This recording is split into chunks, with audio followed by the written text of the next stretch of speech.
Gacha games. I played a fair few of them. Some of them have appeared on this channel, others have not. I play some of my off time, and in the event that I don't think they either have enough content for a full video that I have enough to talk about, or perhaps I just don't enjoy them enough and there are other things to cover, they may not appear on this channel. And as a direct result of that, there are a fair few gachas that I've at least tried here and there that many of you may not know about, unless you're in the Discord server, in which case you more than likely have at least heard about these gacha games, or maybe you recommended some for me to try as well. Today's video, I primarily want to talk about my top 3 gacha games. The ones that I can both recommend comfortably to new people, and this is regardless of the topic or subject, because let's be honest here, some gachas are very depressing, others feature pretty sensitive topics and can be dependent on the individual you're talking to, but I'm just talking about a solid, good experience overall. And I'm going to give my thoughts and honest opinions about different gacha games, because there are some that I've tried that I legitimately thought are great, but maybe would have dropped after a while, or maybe didn't like it when I first started. I will also be trying to take into consideration the new player experience, especially if it's an individual who maybe doesn't have a lot of friends into gacha games, or doesn't have a lot of resources to go to. I'm sure there is YouTube, and let's be honest here, YouTube can teach you quite a lot, but a lot of individuals won't be willing to go that far. So this is going to be based on a new player experience, as in someone who does not have any pre-existing information and will not seek out other guides. And this is my own opinion, and if you play a different gacha that maybe doesn't find itself on this list, hey, leave it down in the comment section below. I mentioned this previously in my best starting gacha or best first gacha, but my primary recommendation for a lot of individuals, which is likely to be a lot of individuals' first gacha game anyway, is Genshin Impact. Regardless as to whether or not you think the game is good or whether or not you have fun, the game does have a pretty nice graphical aesthetic. You have a lot you can do, especially if you're just trying to go for the story, and especially if you're just playing through early game and not trying to farm artifacts. Meaning that as a gacha, it serves as a pretty relaxing experience, especially considering the concept of stamina or being capped by resin or whatever the sanity mechanic is, depending on which game you're playing. It doesn't factor in until late game. Early game, you really don't have to worry about spending your resin, and as a result, it can feel very much like a normal full-priced game. Now, this does have an impact later on when you can only play for small fragments of time due to the resin mechanic, but ultimately it does lend itself a great experience just because of that alone. The game allows you to play however long you want early on. The game has a dedicated mission to teach you tutorials for different characters, different elemental reactions, and characters themselves in the kit emphasize or at least implore you to use specific reactions or team compositions. And as a direct result of this, it's very likely that individuals, at least to some degree, will find themselves building teams that fit themselves or fit their needs comfortably. People know if they need a healer, they're going to bring a healer. People know if they need a DPS, they're going to bring a DPS. And depending on the elemental reactions that you've learned about or experienced, they might try and synergize those, such as Pyro and Hydro. And this means that whilst there is a learning curve, especially if you're trying to get into the newer, more complex Dendro reactions, the game is pretty accessible from the get-go. And as you progress through the story, don't get me wrong, it gets harder and harder and harder, and that gradual climb in difficulty can be felt, especially if you're a new player just trying to rush straight into Inazuma.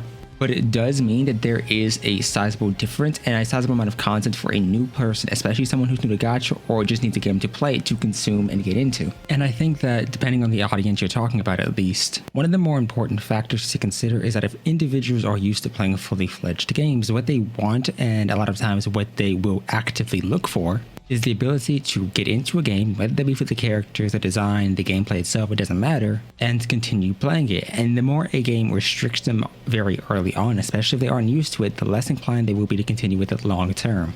As a result, I'd choose Genshin overall just due to that fact alone. However, if we're considering the graphics, the music, and everything else, and the wealth of knowledge available via guides, I think it has one of the most welcoming experiences. On the completely opposite end of that spectrum, we have Blue Archive, which I've covered a lot on this channel. However, one of the core things I like to consider is that Blue Archive, in my opinion, doesn't necessarily have the most satisfying gameplay loop. It's just one of the shortest games to pick up and put down. It is an exceptionally casual game if you choose to take it that way, and as a direct result of that, if you want to get more into the meta, into how to actively play the game, which characters to roll for, and so on, I recommend joining the Discord server because we have a resident meta slave here who is ready and willing to assist and drag people further and further up the ranks of PvE and raids and PvP. However, I do think if you aren't actively going for that, Blue Archive can be a bit of an experience because you don't exactly know what you're aiming for unless you actively enjoy and love a character. And if you struggle to find the character that you enjoy or that you like the personality of, then it's a very difficult thing to actually get into simply because of the fact that it's incredibly hard to find a reason to play,